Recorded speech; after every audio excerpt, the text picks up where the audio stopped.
So, good morning, good people. Good morning. It is Saturday, February 10th, 2024.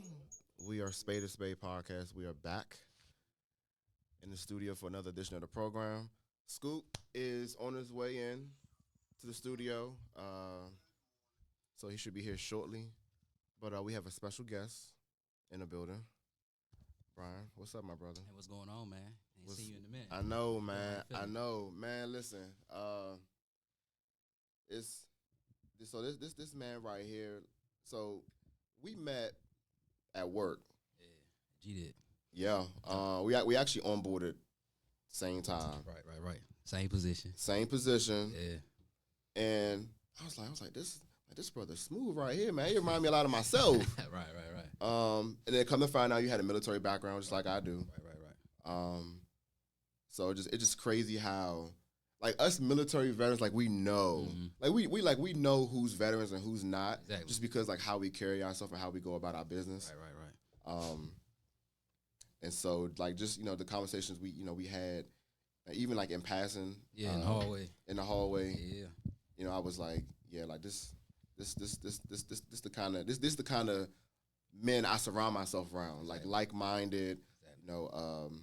very, very driven, very, very motivated, but that's gonna hold you accountable as well. Sure. And like that's my circle of guys I surround myself with. Like that's like we're very, very transparent in that, and so definitely. And we talked about this a while ago too, about having you come on the show, but to do the scheduling and whatnot. It's been busy on both our fronts. Oh yeah.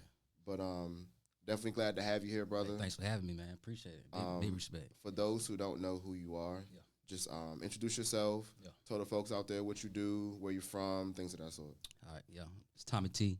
That's what I go by, but my government name is Brian. But I'm a retired military veteran. I did 12 years, 2 tours Afghanistan. Unfortunately, I had to end my service short because of a combat injury. After I got out, it took me a while to figure out what my passion was, and it came to the dog game. Bought my first dog, fell in love with the breed, fell in love with the process, and what wasn't considered work to me. So I ended up getting a job at GDIT, Tyson's Corner. I met you, we started chopping it up, talking. Yeah. And, it took off from there. So I'm originally from Charlotte, North Carolina. But I was born in Georgia. Beautiful city. Oh yeah, for sure. I love Charlotte, bro. Yeah, they built Charlotte up from the ground. Yeah, man. It's different now. It is different now, man. It's a weird feeling when I go down there now. I was just down there last month, so. For real? Yeah. So that's pretty much a little bit about me. If anybody got any questions, just get at me. Sante Borbles. That's my Instagram, Facebook, TikTok. If you're looking for a guard dog, just hit me up. So. I'm curious how you got into the dog game. All right. What's the story behind that? All right, so I bought my first house in 2020. Probably one of my only goals I accomplished on time. So just turned 30. I always told myself to buy a house when I turned 30. Yeah. So my house was like 4,500 square feet, in a resort style neighborhood. I just knew all the eyes was gonna be on me, and I was just like, I need to have a companion in the house, just for protection. So I ended up getting a South African Mastiff, and just fell in love with the dog. And then it was this other breeder that hit me up and said, hey, I think you should get into the dog game. And he kind of like put me on, the process. He showed me the wrong way how to do business, but I respected it. But at the same time, it just leveled me out mentally, kept me still, kept me out the streets. I had obligations to commit to. I put my dog first, and then all the BS was non-existent. Yeah. And I realized that me being around my dogs kept me out of trouble. Yeah. Getting out the military, a lot of us get in trouble. Man. Hard times. Yeah. So that kind of kept me grounded. As far as transitioning. Because the first 3 years when you get out, it's crazy. It's a roller coaster. Yeah. What I mean? I was in for 12 years, so that's all I knew. Yeah. So dog, my dog Mando, he put me on, man. He put me in the right mental space, and it just took off from there. I have a vision that I want to share to the world. I'm putting it on display on my social media, and and that's how I connect to my followers and everything like that. So, you mentioned you bought your house in 2020. Yeah. We all know what was going on around that time For sure. Across the world, and so what was that timing like, as far as getting into the dog game, but also you finalized the purchase of your house during the pandemic. Yeah. So how, what was that time like for you specifically? Well, I said 2020 was rough. I lost my second mom, Miss Maddie. Rest in peace in January. I just got out that December 2019, and I was looking for a job. I was still in Charlotte, so I moved up here in January. Actually, what motivated me was I got denied a credit application. Okay. In December, and they told me they wouldn't even lend me $100,000. Okay. And I was like, I just got motivated. That sparked the flame in me. And come March, I got approved for $1 million. So I was like, you know what? So during the 2020 pandemic, I started making a lot of money, and I didn't know how to manage my money. I called my mom. I said, hey, where should I put all this money? And she said, buy a house. So that's why I bought a house. I mean, it was pretty streamlined. Everything was, through email. Really didn't have to, have no face-to-face interaction with anybody. Yeah. And shortly after, I got my dog. Got the dog in like August or something like that, and then everything just took off from there. So it's pretty streamlined, but no difficult story, nothing like that. I just got motivated. My passion came to me. I didn't go looking for it. Gotcha. So and I just followed suit. So, you mentioned we're military veterans. Oh, for sure. Big respect. And you mentioned the transitioning part. Mm-hmm.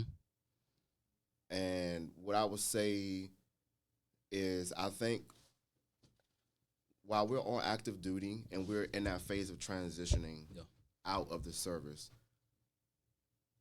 I'm not going to say we take for granted those classes they prep us for to transition back to civilian life. Exactly. But being on the other side of it now, that stuff is so crucial, man. Because you mentioned that the 3 years following your last day on active duty is a very, very crucial point in our lives.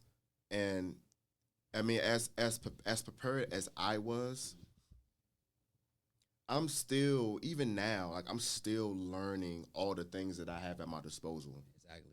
As a veteran. To this day. Been on the other side of, if it been more than 4 years now since I've separated. I separated December of 19. Yes, so being on the other side of it now, I think the VA has to do a better, I love the VA, don't get me wrong, but I think they have to do a better job with, and I think they're all getting better with it, but just still having that extension as far as, okay, when you immediately separate, that 6 month, I think that 6 month to year period after you separate, they all like reaching out to you and seeing how you doing and asking, okay, what do you need help with? How did your transition go? Exactly. These are the resources at your disposal. And then it seemed like after that point, it's, all right, you're on your own now. Exactly. Oh, yeah, they kick you out. Yeah. Right. So just speak to your mentality after you separated, in terms of, all right, this is what I knew all my life, because I was in for 8 years. Right. And so I thought my transition was smooth, but it was an adjustment, and it's still an adjustment to me even now, working with a lot of civilians that don't even come from that lifestyle. So speak to that for those who really don't understand that specifically. Oh, for sure. So I'll say, I joined the military when I was 18, almost 12 years. Unfortunately, I had a combat injury. I had to stop short. My goal was to retire. But I would definitely say, being in the military is a different game. What's up, brother? It's the way, it's your life. Yeah. It's a lifestyle. You got your own rules, own regulations, own, your own type of lawyers. Like it's a whole different domain. You know what I'm saying? So you coming from a structured domain to a civilian domain where they ain't got that much structure. Right. So I might put some money in somebody's pocket. All right, I'm a businessman, so anybody listening need a contract opportunity. But when I was in, so I was always told them, I think they need to start the transition period. If you're gonna do 20 years, you need to start your transition period at year 15. I agree. Go ahead and start getting your civilian certifications. So, for instance, my background is HR. Yep. Look at the expiration date for that certification. Yeah. If it's 5 years, start at year 16. Gain your civilian knowledge because some of them skills and attributes do not transition to the civilian world. Mm-hmm. And that was my hiccup. I got out the military. The military was not HR in the civilian world. I was saying terms, spit stuff out on 100 interviews, and I'm realizing I set myself up for failure. I ain't gonna blame the military. I set myself up for failure. I think a lot of people in the service need to take accountability and plan for the future. Mm-hmm. I think the transition period, if anybody doing 20 years, need to start at year 16. Yeah. If you're about to get out, if you're gonna do 8 years and get out, you need to start at year 6. Yeah. Set yourself up because you're gonna get out here twiddling your thumbs, fighting with the VA to get your compensation. You know what I'm saying? So it's just proper preparation. And you set you up for success. And I want to thank my uncle. He put me on the game like a year out. My uncle Rodney, a year out before I got out. Mm-hmm. I got out with everything I wanted. Yeah. Like I got out with 100%. Yeah. He had to fight for 5 years. So So I'm still fighting. Hey, it's a beast. Still fighting. So, yeah. Get you a mentor, get you somebody that been through it. Game and no game, and the success will happen. Eventually. Mm-hmm. But I would say, getting out. Right. I had to change up my my language, my jargon. Military jargon is a no-go out here. No, yeah. Immediately no-go. That's a red flag for anybody. Oh, thank you for your service. We don't talk like that here. Yeah. They're going to tell you. Yeah. You know what I'm saying? Mannerisms, being in the military is like a robot. Yeah. Listen, you're doing what you're told to do. So coming out here, you have to be, put some grease on them joints. Yeah. And be a little bit flexible. You know what I'm saying? Don't come out with no robotic, movement or whatnot. Yeah. You know what I'm saying? And, let people know that you had that variable to change. Be adaptable out here. And that's key. In addition to that transition, prepare yourself for the unknown. Like, I prepared financially, physically, geographically. I didn't prepare to lose all my friends. I had no support system when I got out because I was struggling when I was in the military. And, people like to struggle, unfortunately. Everybody like bad news instead of good news. That spread faster. So when I got out and started, obtaining my success, everybody I thought was my friend was not. And that hurts. Yeah. Like, it hurt. To this day, it hurt. For the military? For the military. Military. I was in 12 years, so I had some long-lasting relationships. Yeah. Mm-hmm. And it killed me inside. Yeah. And that kind of messed me up for like a year. Yeah. And that's kind of why I put all my energy into my dogs. Yeah. Because everybody I thought I had on my side, that was rocking with me, really wasn't. And it came on display, once the success comes. Yeah. I wasn't loud with my success. I was just telling them, hey, I bought a house. And they say, I'm blocked. Yeah. Man, we went to war together, man. Yeah. We stood on 10 out here. Bullets flying. Yeah. So jealousy is a nasty drug. It's contagious, disease. Man. It's contagious. It's nasty. And, to this day, I had my moments of struggle, transitioning. You never forget anything that you did in the military. So the transition is always gonna happen. And I would definitely say, we need to do better as veterans to, unite and come together and and explore different opportunities to be on the same page. Yeah. We all come together and it sound like we knew each other 10 years. Yeah. On the same page. Mm-hmm. Everybody got the same background. Mm-hmm. And I think we need to establish like a forum where it's consistent. Mm-hmm. If you don't know who fighting what battle, right, until you see them on the news or something like that. Yeah. You know what I mean? So, yeah, man, just I don't want to point no fingers, but we all just need to take accountability and protect each other, respect each other, and look out for each other. Yeah. You know what I mean? And anybody that's a veteran, like that, they would really appreciate that. No, absolutely. You know what I'm saying? Because we do a lot when we in the military that we can't talk about. Yeah. Yeah. Can't talk about. My background is, I was a combat HR guy. You know what I'm saying? So a lot I can't talk about. Yeah. You know what I'm saying? So combat HR. Yeah, man, they threw me out to the wolves, man. They threw me out to the wolves, yeah. They got HR for combat? Yeah. I mean, I was a 240 Bravo gunner, 249 gunner. Man, I was out there in the field, So man. I was, So when I was in the military, I was in HR. Yeah. However, in combat, like Yeah. the combat part is fucking me up. You know what I'm saying? Because that's like having a street fighting HR. Check me You out. know what I'm saying? Oh, we hooking, but no, you did too. I'm calling HR. Like I'm trying to. So look, I ain't Okay. gonna point no fingers, but Okay. that's the story I tell. Yeah. You know, I was ignorant. Joined the military, straight hood, Yeah. street hood. I was in Gucci man mode. I joined the military. I was like, hey, Gucci mode, dog. Hey, I say what? Hey, I was like, hey, I was in Gucci. Hey, I was no good. Anybody watching this know me? They know. I was no good. So I went to Afghanistan when I was 20. Yeah. And, spent my 21st birthday over there. Yeah. I didn't believe in none of this training, military training. I took it for, granted, I took it as a joke. I didn't think this was real. What you mean? Listen. I wasn't here. I wasn't woke. I wasn't here. Where I'm from. You think it wasn't just gonna be that bad or? Where I'm from, most people don't leave the state.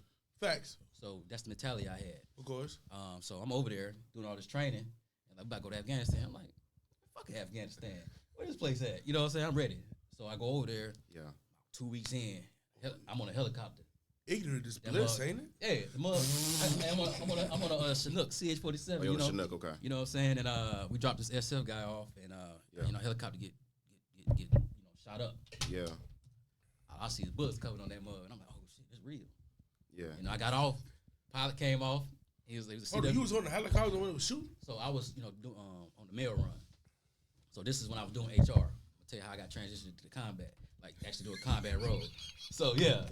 So we was dropping off some mail, to Bagram. I was out there in Gardez, and went to Bagram to drop some mail off. Yeah. Dropped this SF dude off. Yep.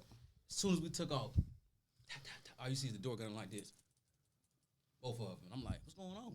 I'm like, I don't know what's going on. Yeah. Next thing you know, I see, sparks flying where my feet at. Bullets coming up into the helicopter. I'm like, okay, this shit real. Yeah. Okay. But I didn't process it yet. Get off the helicopter. When you get off a helicopter, you know this. You get off a helicopter, you should know this. You never see the pilot. Right. The helicopter's still going when you land. And, Right. they got to do shutdown procedures. Yeah, because it never lands, right? It always hovers, right? Even if that's their last stop, they got to do shutdown procedures. They got to do post-flight brief. Okay. Debrief, excuse me. So we get off.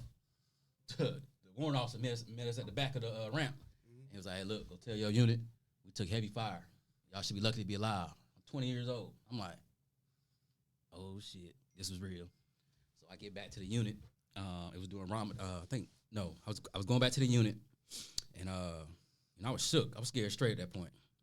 And I started realizing, like, okay, I see why we did all this 9 months of training, pre-deployment training. Yeah. I think I cussed my supervisor out or something like that. He asked me to go get something. I'm about to knock his head off.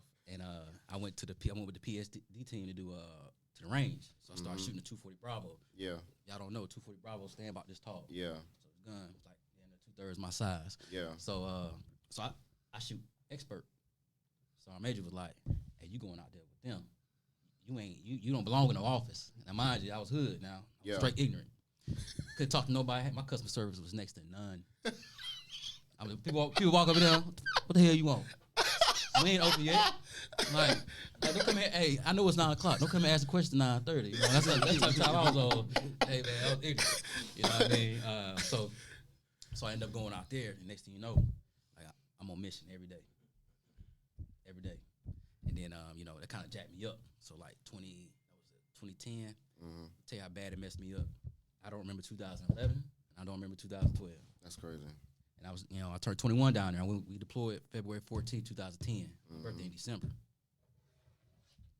Spent damn near my whole, that whole year there. And, so I got a different outlook on life. Yeah. I grew up very quickly out there. Yeah. And, you have to. And that put me in a different space on how I need to handle my business. Because, I'm watching, we sitting here talking. You know how the internet cafe is. People talking to their families. I'm sitting right next to this guy. And the next day I'm in a defect. He on CNN, he got killed. That woke me up. You know what I'm saying? Like, hey, you here today and gone tomorrow. Champion your time. Yeah. And that's why, that's why I get my logo, my tag name from is Major. Yep. Champion your time. Because it ain't, you want to check out eventually one day. Right. Everybody, you don't know your appointment time, but it's coming. Yeah. So champion your time, and be major about it, like in every way. Yeah. And even, because even when we deployed to the Gulf. So in between Iran, we was in the Gulf, right? So I was HR as well. However, I was on a ship. So I was the team leader of our fire party, and I was on the security reaction force. So 240, 50 cal. I was like, I was trained up on how to shoot all that stuff. So when shit hit the fan, in terms of if there was a fire, or if one little Iranian speedboats was like coming at the strike group or something, like we had to, all right. Oh yeah, for sure. And just the mentality, because at that moment in time, like you're not scared. Yeah, at all. Right? Like you're not scared at all. It's just, all right, I gotta do what I gotta do. Stand on business. Stand on business, right? Are you gonna be chinny up? Right. And so, like looking back at like, man, like that was really some wild times. And at a moment's notice, like things could have went south. Oh, for sure. Quickly. You know what the crazy part is about all this stuff? You really can read a person immediately upon looking at them. Anytime I see some ignorance, I'm out and about. I walk away. Yeah. I'm really like, you ain't like that. Yeah. Yeah. Like you ain't like that. Like we don't do no talking. If you want to, OG, pick up the mic. Yeah. Like we ain't. Chime in, OG. Yeah. Like cause it's like for instance, I get approached with ignorance all the time, either social media stuff like that. And I'm like, where I'm from, I grew up, we don't do no talking. Like, I'm gonna come see you. You know what I'm saying? Yeah. And stand on business. Say that to me face to face. You know what I'm saying? I don't go looking for nothing. Right. But I'm gonna address everything that comes to me. Facts. You know what I'm saying? So, I ain't out here portraying to be no gangster, nothing like that. Right. But, if it comes to me, I'm don't be mad at my reaction. Right. Because I'm built different. I just wanted to say this. I know, I respect y'all young brothers and everything, but as far as like deploying and stuff like that, I'm for real OG. Yeah, for sure. Yeah. Respect. Okay. Respect. The reason why we call you that, we don't call everybody OG. When I got over there, I I was the first to 5,000. Yeah.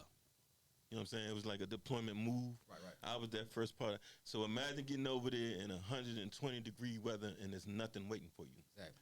Building up. I didn't take a shower for 5 days. Right. And 120. Imagine how we all. It was 67 of us in my unit. Imagine how we smelled. Yeah. No, for sure. You know what I'm saying? Yeah.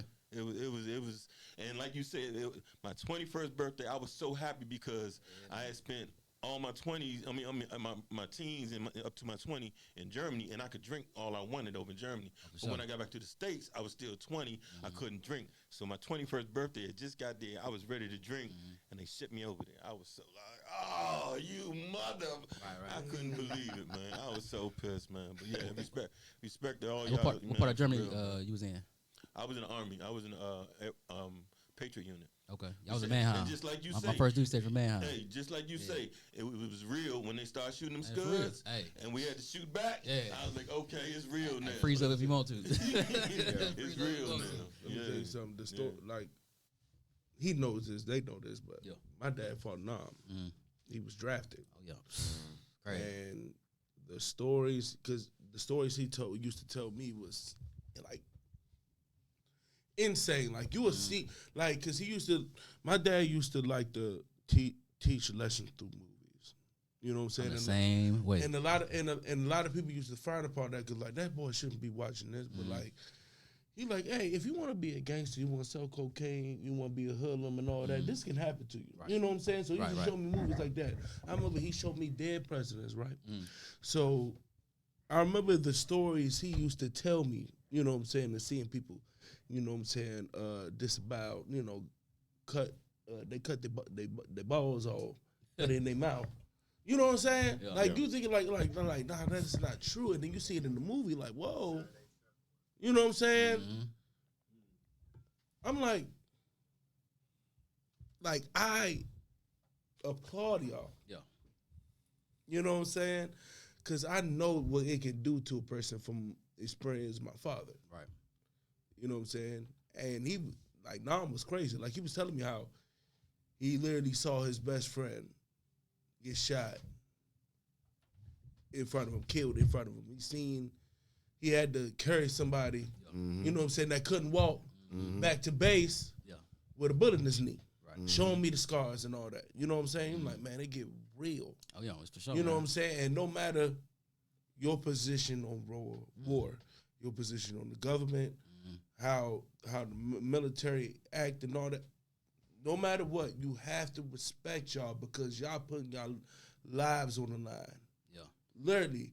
Even though, you know what I'm saying, it might not be, you know what I'm saying, right in your eyes. Right. But at the same time, if this didn't happen, if there's no people like that, Right. how Exactly. how will we be able to live the free life we are able to live in America? Yeah, point Because we taken. the most freest Right. country in the world. Straight up. Yeah. Yeah, I've been in 69 In countries. the world. I can test on that one. Yeah. In the Yeah, world. So. You know what I'm saying? Corrupt, all that. Okay, everywhere is corrupt. Right. Everybody got corruption. Ain't no 100% corruption. I mean, no corruption anywhere. You know what I'm saying? But the liberty that we have, because people like y'all. Right. Yeah. And that's why I say, we all need to unite. In all the branches. I don't want to, sing Yeah, no, yeah, all the branches, singing out, Yeah, for sure. And that's why I said we all need to unite when we get out because, that's all you're going to get. Thank you for your service. And keep it moving. Yeah. You know what I'm saying? It literally. No, appreciate facts. it. Yeah. Anyways, Or deal at a store or something. You feel me? On Veterans Day. Only we, as veterans can connect and, dig a little bit deeper and, express our gratitude towards each other and know it's respected. You know what I'm saying? So that's why I say we need to unite, be consistent with it, hold ourselves accountable because, at times, I'm like, I did all that for nothing. And you can't get that time back. At all. I did all that for nothing. And, it comes to a time where it's like, I was fighting another man's war. Facts. Mm-hmm. Yeah. Wake up, people. Yeah. Wake up. You know what I'm saying? That's Yeah. why my dad didn't want me to do You know that what shit. I'm saying? Like it was hard for me to even come to terms with that because I was trying to break a generational curse. Yeah. And I didn't fall short of it, but it just became overwhelming because it's like, why am I really doing this? Yeah. Why am I here? Got in front of these women and children. I don't even know why I'm here. Mm-hmm. Came to a point in time, I'm like, why am I here? Yeah. You know what I'm saying? Doing what I'm told to do. Yeah. But the comeback kind of same should be applauded. Yeah. Because the shit that y'all That's go a, through, that's a good point. I the don't shit think- that y'all go through I over don't there think people is understand. insane. I don't think people really understand. It ain't what we go through; it's what we see. Yeah. What we can't say. What we can't talk about. What we can't Right. say. Yeah. What we Right. see. Yeah. And that's where I put my visions into my videos. And like you said, your dad did. Your dad, had movies to teach all y'all lessons. I'm teaching my lesson through my videos. Pay attention to the songs I'm putting on these videos. Pay attention to the words. Pay attention to what I'm putting in the description. Like I'm bleeding. I'm bleeding my pain to the world. But through service of the dogs, because the dogs saved me. Right. If I ain't had my dogs, I would not be here. Yeah. You know what I'm saying? So certain things we can't talk about. And when we see, we can tell it's real when we looking in the eyes. Mm-hmm. You know what I'm saying? So it's like a paragraph. Connect eyes, boom. We ain't gotta talk about it. Right. You know what I'm saying? Because I don't think the general population understands how small of a number that serves this country Really is. at the highest level. Mm. It's less than 1% of the general population, and now there's no draft, right? So when we join, It's coming. well, I'm a mama only son. I do now. I'm To alright. your I'm the only point, son. I do. Yeah. I'm alright. I'm I do alright. think- I already looked it up. You feel me? But I'm alright. tell what they gonna do. Tell what they gonna do. Exception to policy. That's awful, bro. That's what they gonna do. Yeah. Yep. Hey, Yep. for the president. Yeah. Chill out, bro. Yeah. Nah, I'm But- not useful, bro. But less I'm than not 1% useful. of the population, bro. Less than 1%. Your body. Bro, Understand? I'm going to jail. I'm Muhammad Ali. I'd rather no. I'm not doing that. But we joined when there was no draft. Yeah. Right? Like That's why you should be more applauded. we volunteered So You sure did. our lives. I ain't gonna lie to you, because in Duval, I used to talk shit about y'all. No, TC, I'm like, I don't know why y'all doing this bullshit, okay? Y'all selling y'all so early. Now I wouldn't say that. I was wouldn't say ignorant that. as hell. Remember, I was at high school. You know what I'm saying? I was in high school. Wouldn't So, say that. you know what I'm saying? And on top of what I saw my dad go through, and then my dad just passed, I was looking down on it. I ain't really having appreciation for it until I got a little older. Yeah. And I was cool with people like him that was in RTC and kind of like saw, you know, a little bit of the benefits from it. So I eased up a little bit. But at the time, when I first got to do it, I was like, Yeah. stupid. Yeah. I will say, Y'all you know, stupid. from the military, for me to you, you know, it's great. You know, it's a great foundation you'll get as far as structure. Yeah. You know what I'm saying? I say that. Because you know, coming in ignorant as I came in with no structure, you know, I'm untouchable now. I know how to carry myself, conduct myself. Did you play sports before that or no? Yeah, I did. I played football, man. So I was a beast, but I got hurt. And I see my friends start going to jail. Yeah. I'm out of there. Yeah. Getting up, you know what I'm saying, and make something of myself. And college was too expensive. Yep. That's what actually got me to going in, because you know I knew my mom was still paying off student loans and stuff. I'm like, I'm paying attention. I'm not going through that. That was my thought process because I didn't play because we played football together. Okay. I didn't play my senior year because I was like Me neither. I was so disgusted with our coaching staff because of how they mismanaged us that I was like, you know, like fuck this, like I'm not playing my senior year, and so Pissed off. You hear me? yeah, no, he was pissed. 38. Pissed.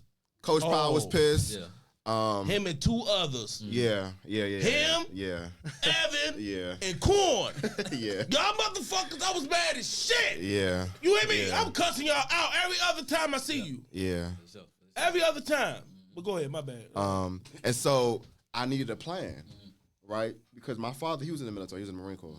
So from a family standpoint, I have a military family. So it was always in the back of my mind if I did not go to college to play football, right? So when my senior year came, I had to quickly figure out, okay, what am I doing after I graduate, right? So my recruiter he's like an uncle to me to this day.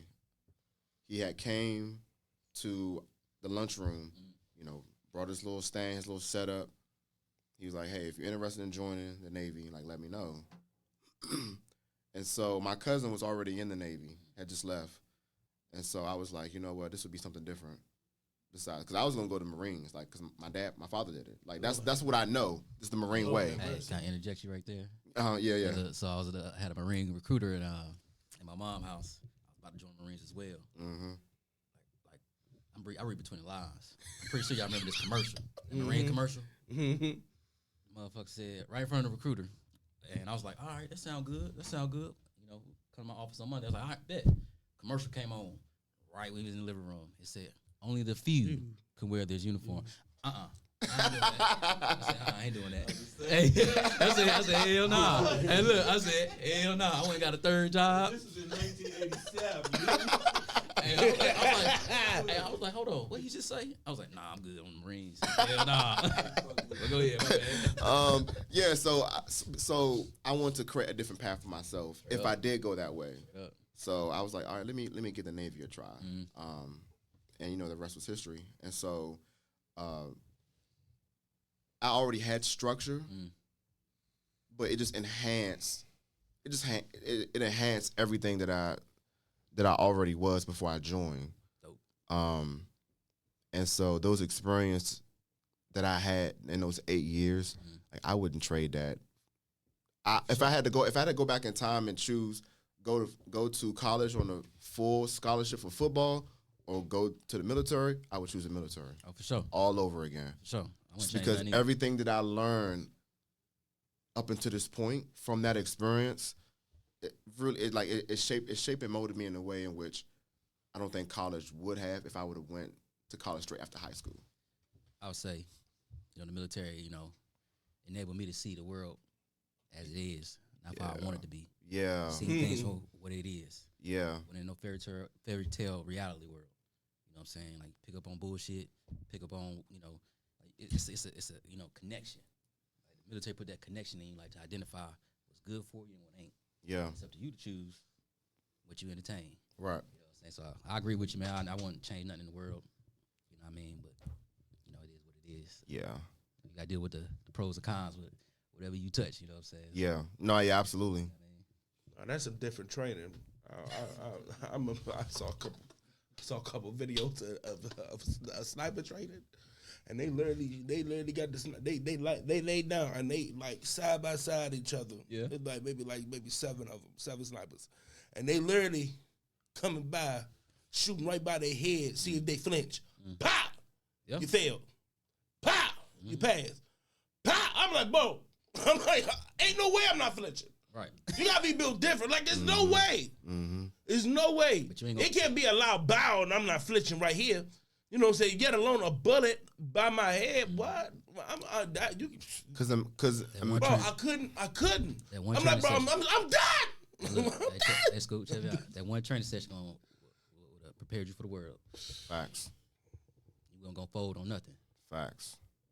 You know Yeah. what I'm saying? If you went to the war zone, you weren't gonna fold. Mm-hmm. And I seen a few people fold. Soon the bullets start flying. Yeah. I'm up here like, and I stood on business. Yeah. I went up to him like, hey, you doing all this? Yeah. When they were shooting from that mountain, where you was at? You're right. Yeah. You know what I mean? And Yeah. that let you know, that's all for what it is. That let me know I'm not about to be associated with you. Right. You ain't got my left and right. Right. You know what I'm saying? That's why. I mean, once you there, you gotta do the thing. You know what I'm saying? You gotta do the damn thing. You know what I'm saying? It's just getting me there. You know what I'm saying? It's getting me to that destination. Yeah, That's what it's like. If you get me there, if I'm here on the battlefield, definitely I'm going to war for sure. But you know what though? You know what I'm saying? I feel as though, like if we were all out there together, like you would be fine. Yeah. You know, if I'm at the field, it's But getting you know me why in the you'll be military. fine? It's because we'll make sure you're fine. Oh yeah, for sure. Okay. You know what I'm saying? I'll be on your ass. Right. You been walking next to me. Right. Because think about it. Right. Hey, Because think about it, bro. I don't Like, think nobody around me because that's slipping, boy. when you're out there, all you have is each other. Yeah, that's it. So if you don't have my 6, we're dead. Mm-hmm. You know what I'm saying? So that's why like while when we're out there, and we can't speak on a lot of stuff that of course happens while we're out there, but it's understood that when we leave these shores and we go out there, like we're gonna take care of each other. Right. Oh yeah. That's why like You do the pre-deployment First of training. all, Right. Y'all the locked only tight for like 9 months. the only difference is the machinery. You know what I'm saying? That's the only difference. We used to go through that shit in high school. You know who I used to hang with. Yeah. All I had was group fights. That's all I had to do. I'm telling you, I ain't had a lot of one-on-one. I had a several amount of group fights though. I'm telling you. You know what I'm saying? That's the only difference is machinery. But the other thing. No. That's not the only difference. Go ahead. The other thing too is in terms of. Less chaotic. It's more. Okay, go ahead. But Do the your other thing. thing, but the other thing too is in terms of like confrontation. You know, because I'm not confrontational, right? But like, if it comes down to it, like I'm gonna stand on business, right? Because I know how to conduct myself, Exactly. right? I don't walk around looking for confrontation. I don't walk around trying to be tough or none of that. Like I know what I know. Like Exactly. like we're I'm trained to kill people. Like I know how to do it. That's what I'm saying. You know what I'm saying? So, but I don't walk around talking about it, right? That part. You know what I'm saying? Yeah. Because that's not what I'm about. So like you were saying earlier, Brian, in terms of like, you know, when people do like a whole bunch of talking and whatnot, I'm like, I know you're not that. Exactly. I walk off. I'm like, you got it. Yeah, no, yeah. Let me buy you a drink. Here you go. Hey, have a good night. Yeah. I'm gonna do yeah. that, but I say you got it. I'll say, you know, I ain't the biggest guy in the world. Right. But I know how to take care of business. Yeah. So, you know what I'm saying? So, I always, choose peace over violence. Yeah, Here's the thing. yeah. Hold on. Yeah. I'm gonna go on a little rant a little Hold on. bit. Before you know do what I'm that, saying? I'll put your point for what you just said. Okay. You said the only difference. The only difference, the recruiter told me, he said, the Army and these streets, there's only one difference. You get benefits. Right. He's like, you want to die and not take care of your family, or you want to die Ain't take it. Okay. I was like, I'm gonna go join the army. Yeah. You know what I'm saying? Mm-hmm. I like, cause you know, at that time in my mentality, I wasn't gonna live past 21. So let me leave something for my family. But you know, the army changed my vision. Right. Mm-hmm. Changed my movement, put me in different places. Right. I had the desire to live again. Right. So go ahead. Yeah, nah, but what's the name? Because you said you're not the biggest. You know what really pissed me off? When you go back and forth with smaller motherfuckers, Yeah. you know what I'm saying, or skinny motherfuckers, you know what I'm saying? They be like, he was like, just because you big, you know what I'm saying? No, I mean, no, it's not because I'm big. It's who you talking. Yeah. It's who you coming at. It's not because the size. It's who is inside this body. Because no matter body am I in, if it's me, you gonna have something to deal with. And I'm not scared of your big ass.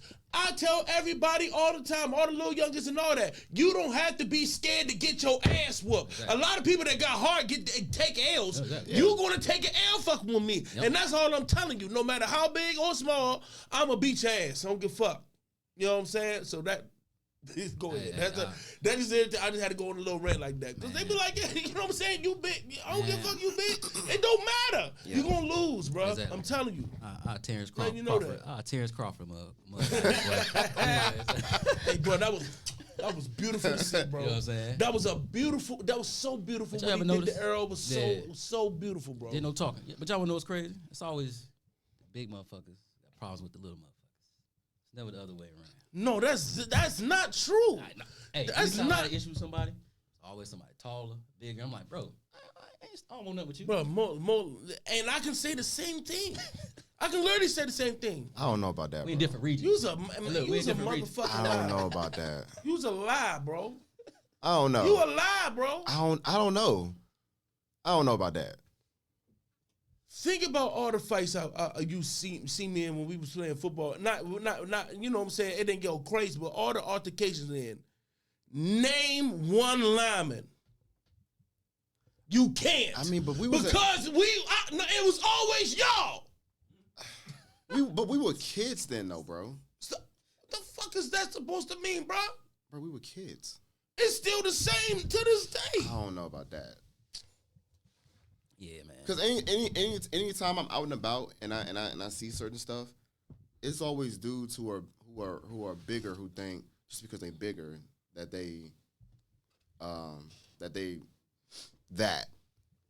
That's true. but they not. That's true. But they not. But here's the Like thing. I would though. like, bro, I would Niggas tear like- but- all your CLs in your knee. No, but here's the I would chop your really ass. But Think here's the about that, thing like, that you gotta Yeah. understand though. Niggas like that are never going to go at nobody like me. Because they are sweet as pumpkin pie. I'm talking- so they're not gonna come at a nigga like me. They're gonna come at a nigga like you. But They that's gonna my come at a nigga but that's small. my point. But I'm niggas making. like me, that's coolin' though. It always smaller motherfucker was like, oh, this nigga not hard. I'll beat your big ass, Hey. and then end up fucking around and finding the fuck out, and then get fucked up Yo. because they take my kindness for weakness. I'm put So y'all, two things can be true. Go ahead. I'm gonna put y'all on game. First thing I look at when somebody run up on me or try me is their footwork. Yes. If your feet ain't right, I ain't bothering you. I come beat your ass. Look at your feet. Hey, I'm a fighter, dog. Hey, I'm like, Yeah. you can't fight. Yeah. Hey, you all off balance. I'm not, you know what I'm saying? But we don't go looking for confrontation. No. I don't. No. I don't. think But my whole point is just like when I'm out and I see stuff, and like dudes who are like taller or whatever, right? Like, dude, like you're not it. 'Cause I can tell by your demeanor. oh, for sure. I can tell. And believe what people say. I'm one of them type of persons. Like, if we in the club, somebody say, I'm about to shoot this bitch up, I'm leaving. Yeah. No, I don't need facts. to. I don't need to sit here Facts. to Right. see you do this. Right. I believe Right. you. Right. We used to go right, to I'm go-go's. gone. We used to go to go-go's. We Well, understand. I'm gone. We understand. Like, Yeah. We Yeah. getting up out of there. you had the heart that come out your mouth. I'm gone. Oh, you serious? Yeah. I don't even I'm give a out fuck if you're not serious. I'm You know gone. what I'm saying? Like, Right. little stuff like that. Just believe what people say. People want to be in disbelief. I'm like, no, that's Bro. what they said. Leave him. Leave. Gotta believe. Break contact. Another thing You know what I'm that saying? the military taught me that I'm thankful for is number one, how to read people, Mm-hmm. but just my sense of awareness, like with everything, Mm-hmm. like around me, like 360 view, Because you got to. Man. right? You got to. Because when people think I'm not paying attention, like trust me, I've already read you. Right. You Exactly. didn't even realize it. Exactly. You know what I'm saying? Like I don't have to be staring at you to read you, Yeah. Mm-hmm. because I can feel energy too. That part. So to your point, even with the energy thing, like if I feel like the energy is off where I'm at, like I'm out. Like sure. no, I'm up out of here. If it's a one way in, one way out, Oh, yeah. Out of there. I'm Oh, over there. yeah. Hey, let us all go out, moving somewhere, and walk in. It's a one way in, one way out. I'm like, hey, look, I'll be right back. I ain't coming back. That's a death trap. I ain't coming back. Because also in the military, we're taught having points of Exit plans. plans, It's right? the first thing you look for when you go into a place. Yes. So Window. right. So if there's one way in and one way out, like to us, that's a death trap. Trap. Yeah, that's why when I went to college, I went in my dorm room. I checked to see if I could climb out the window just in case. Some bullshit. Yeah. Just in case the bullshit happened. Because in that room, it's kind of like one way in, one way out. But we had the the windows that like. Yeah. that Yeah. came Oh, out that kinda fold. like- Yeah. fold out like Yeah. that. Yeah. So I had one that was wide enough for me to. Right. You know what I'm saying? I tried it out one day. Hey, that's kind of like hard to like when you get caught doing that, trying to explain yourself. Because when I did it, when I tried it out, it was a couple people walking around. It was like, what are you doing, brother?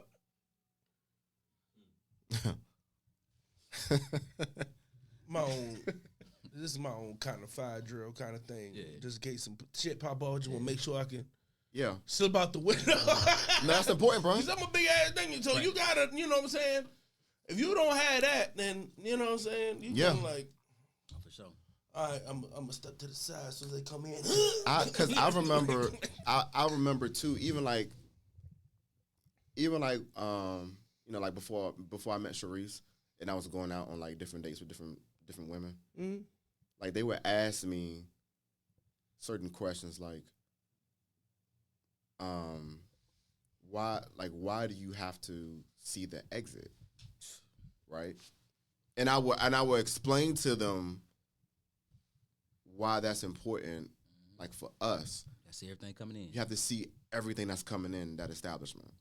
You're gonna be sitting there sweating, uncomfortable. Bro, Distracted. My dad used ain't to gonna be throw me off with that, man. Yeah. When I was a kid. Now I can understand why he was on that. But when I was telling you, he was like, hey, never put your back towards the exit. So, Yeah. if I had to sit right here, You know what I'm Right. saying? Even to the side. Or to the right up. Yeah. That's why I asked you, go sit. I'm like, Yeah. I'm like, Yeah. in the corner. You know what I'm saying? He always used to be on that. He always know your surroundings. He used to always like when we was going on road trips. He was like just read every sign. Like up. he used to do little things like that, and I used Yes. to wonder why. Like at up to a certain age, I was trying to figure out why. Then starting to figure out. Because you don't know what's going on in somebody else's reality. Yes. Somebody already got murder on their mind, and Right. you're the one that That's a cut fact. them off in traffic, and now you are in their reality, and now you're gonna be From a person. you're gonna be a part of their damage control. And this is from You know a what I'm person saying? that's seen a little kid kill grown men that was on his side. You know what I'm saying? So the paranoia, you know what I'm saying? Try to control that. You know what I'm saying? Still be alert.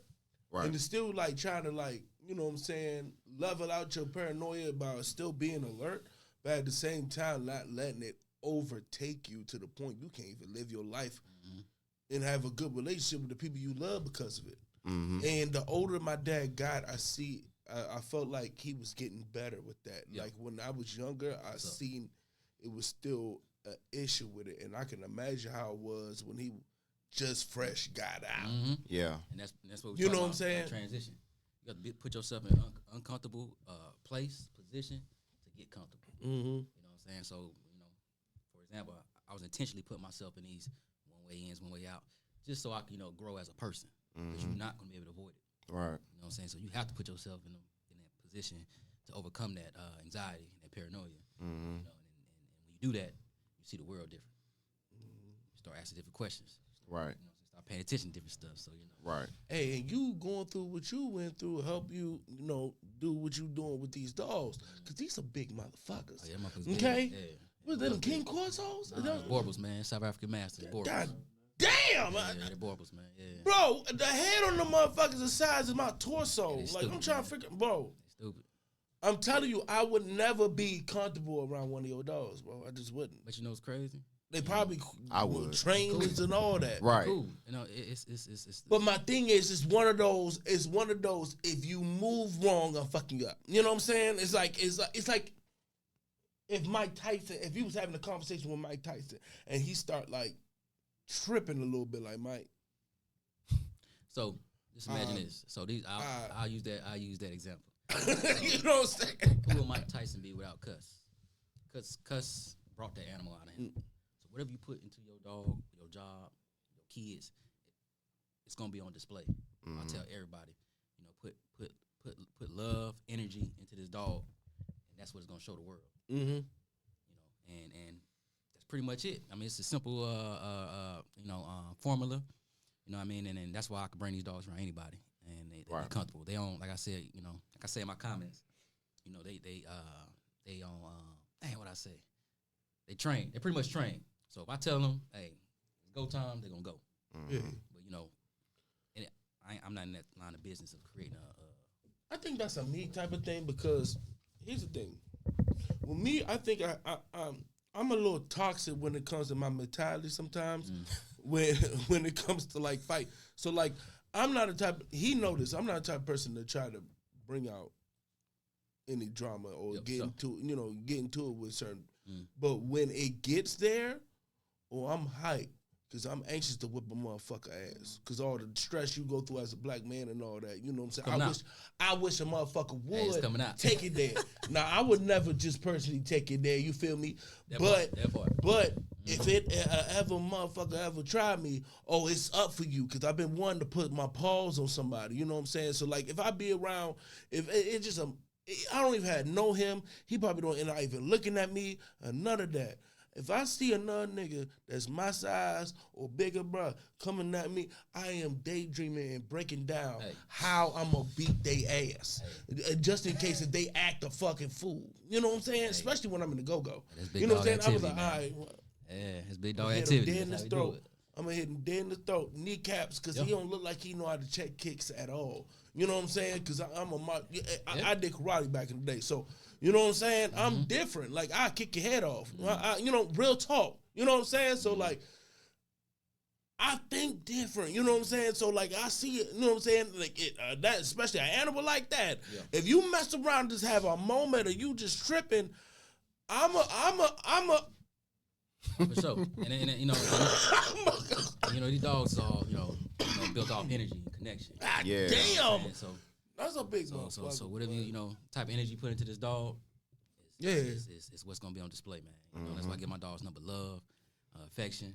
Put that good work in them. So when I do show up on the scene with these dogs, we ain't got no issues.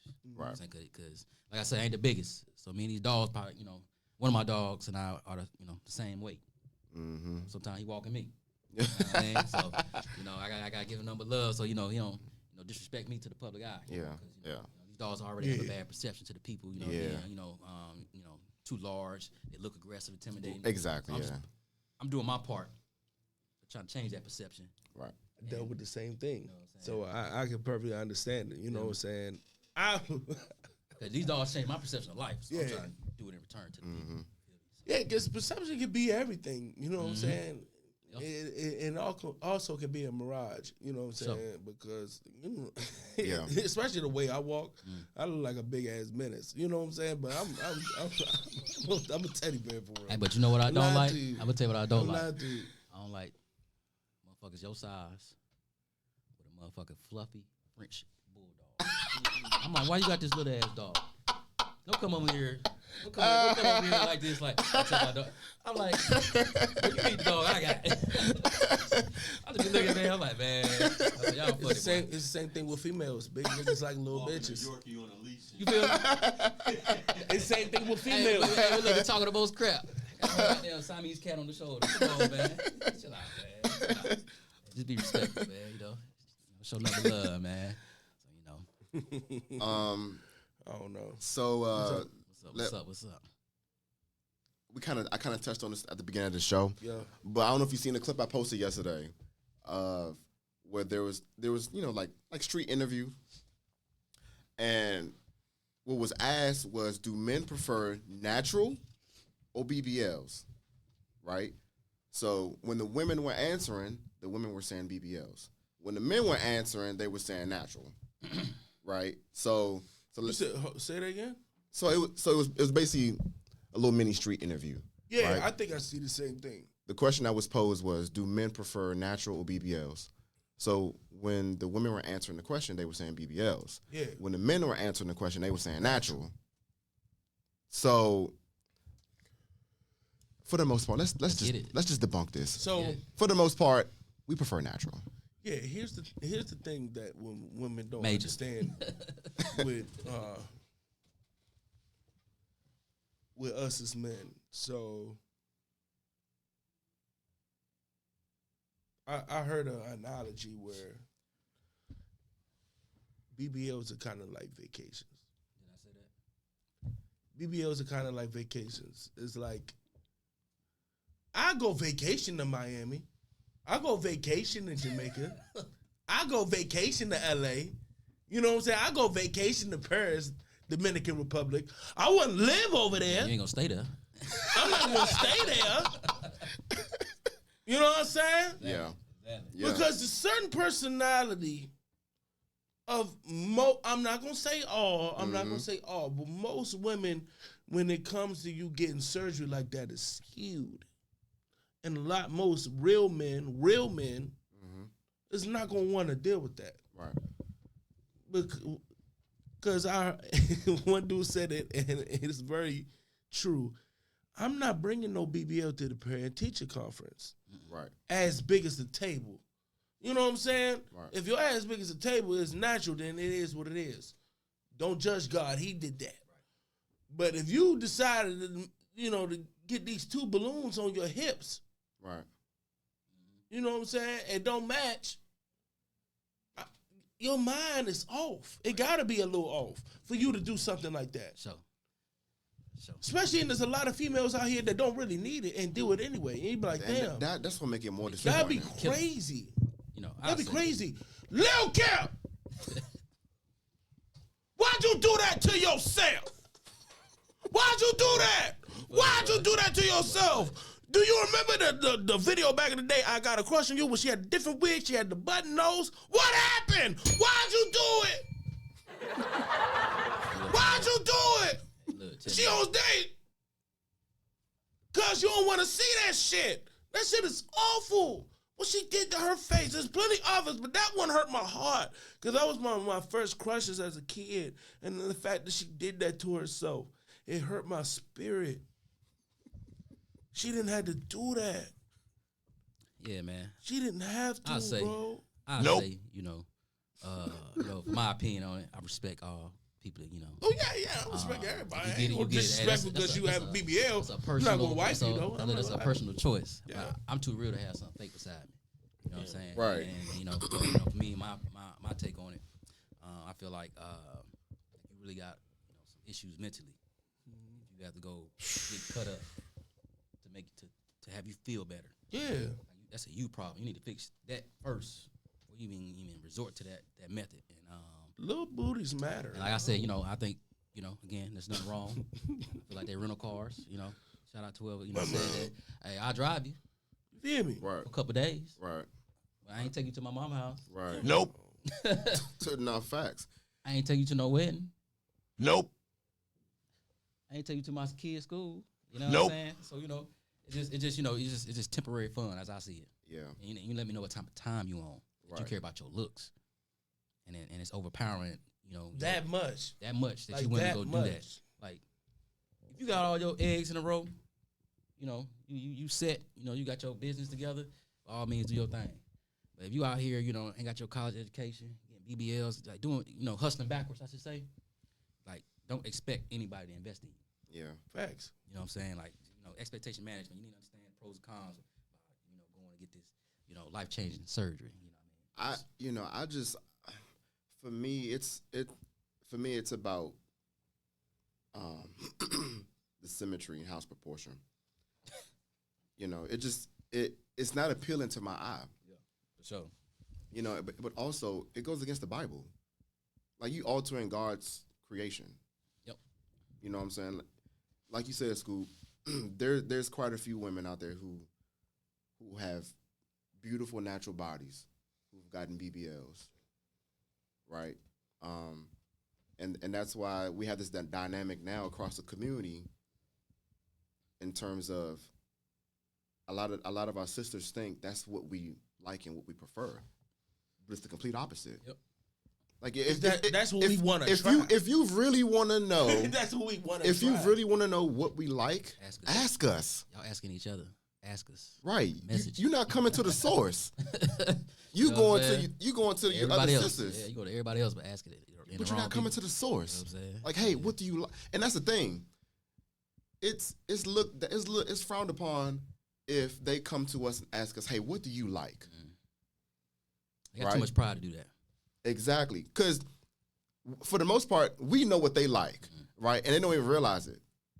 We may not say nothing about it, but we pick up on it as time go along. Now, of course, yeah, we're going to forget stuff like we're men. Like we got a lot of stuff going on in our heads on a daily basis. So yeah, we're going to forget things. However, once we learn what you like and how you like it, like we'll always remember. You know what I'm saying? We're going to ask you directly, like, okay, how do you like this? Or what do you like? You know what I'm saying? Because that's important to us, right? So in terms of that dynamic, like when I seen that interview, when I seen that clip, I just kind of laughed because all the women said BBLs. Like that's not what we like at all. Now a small number of men do like BBLs, but from a majority standpoint, like we don't like that. Because like you said, B, it's I can't bring you to family functions. I can't bring you to corporate functions. I can't bring you around my boys, right? Because really, if my boys, if they saw it, they're gonna clown me. You know what I'm saying? I can't bring you around. Depends on how I look. Because it's some BBLs that don't look like BBL. You seen Scissor? You can still tell, bro. You can still tell. You can still tell. Sometimes you can't. Yeah, sometimes, There's some banging doctors out there. You seen Scissor? Man, I thought about. Yeah, I ain't even see it. I didn't even know she had one. That's the thing, right? I don't even. Exactly. I thought it was natural. My nephew was like, nah. Dang. And then gave me a verse with it. When she said it, I said, damn. I said, well, damn. I don't look What's at her her. name natural, though? I don't look at her enough to. Megan natural. That thing. I don't look at her enough to know what she has or not. Megan, did you see her in that first pitch? The jeans she was wearing, boy? My bad. We okay. I'm sorry.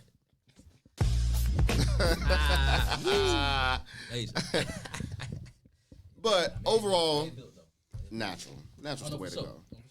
Yeah. I guess it's being authentic to me. You know what I mean? Like, has something. They got a body temperature, a normal body temperature. You know what I'm saying? I can grab. You feel me? You know what I mean? I ain't fucking with no punching bags up here. You know what I'm saying? Like, you know what I mean?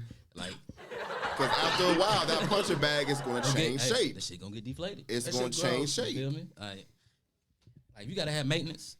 Man. You know what I'm saying? saying? I don't know what it is. I don't know. Hey, how long they been doing this for? So it gotta be somebody out here with a nasty ass BBL and they like 60, 70. Like, has it been that long for it to be a 60, 70-year-old that had it when they was younger? And because I want to see it. I want to see how a 70-year-old look with a BBL they got when they was younger. You know what I'm saying? We got some that shit probably look nasty. You know, give about 20 years. Yeah, you know. giving up a 10, giving up a 10, 15 years. We'll see it. Yeah, awful. Yeah. Nah, but the maintenance, like you have to keep up on the maintenance. They probably look like that's money. They probably look like two. I can't afford that. Mentally, physically, psychologically. Because after a while, it's gonna look like two Ziploc bags full of pudding. That shit gross. Yeah. I'm not dealing with that. Well, and what's also what also doesn't get talked about as well is a lot of women have died as well. Yep, for sure. What's the name? DC Young Fly. Oh, Yeah, man. Yeah, people dying. Rest in under peace. That knife, shit man. crazy. Yeah, that shit wild, man. I don't know why it's not even just the BBL joint, the bypass, the Yeah, lipo. yeah. That can be a lot too. Yeah. People My just- auntie had got that done, and I was like, Auntie, I'm like, you already look good, baby. And I was just like, please, people just just- praying for her. You know what I'm saying? Just like, please don't, just don't. People get just back need to be under true to the knife. themselves, man. Okay, Stop- are you stop- good now? Please, like, stop running please, to the like, fad, man. Yeah. you know what I'm saying? Like, They jumping on the wave and it's fast and Yeah. stuff like that, man, and putting their life on the line for the wrong reasons. You ain't get no benefits from this. Zero. Because when I see a BBL, temporary fun. but how you would look at a bypass though? Will you judge them the same as I mean, as have a fake titty and fake ass? I Because don't- it's I getting listen- underneath the I knife. don't judge nobody. I just, I know I have an option. No, that's what I'm saying. entertain. That's what I'm asking you. I'm asking. So I'll say, bypass. My sister had one. But if you need it, get it. Right. If it's gonna extend your life, get Yeah. it. You know what I'm saying? Like, if it's necessary, take care of business, man. Okay. But if all the unnecessary BS is going on, like, don't put your life on the line for that. Right. You know what I Because mean? I'm 600-pound motherfucker. Hey. You know what I'm saying? Yeah. Okay, bro. So the biggest I ever been, I think I was 390. Mhm. And this is when I first initially went down to Tuskegee. Because Coach Unk told me to lift, eat, and run. And that's exactly what I did. Exactly what I did. and then when I got down there, I started realizing Alabama food hit different. Oh yeah. You know what I'm saying? It's thick. and Yeah. you know what I'm saying? Strong as hell though. You know what I'm Yeah. saying? But I was 390. I didn't like how I was moving at Right. that weight. You know what I'm saying? So when I see, the 600 pounds, it was like, so like, when you was 400, you then was like, hey, cuz, you know what I'm saying? Like, this shit crazy. Like, you know what I'm saying? Yeah. And then you gain another 200 pounds. Like, I be like, damn, Yeah. man.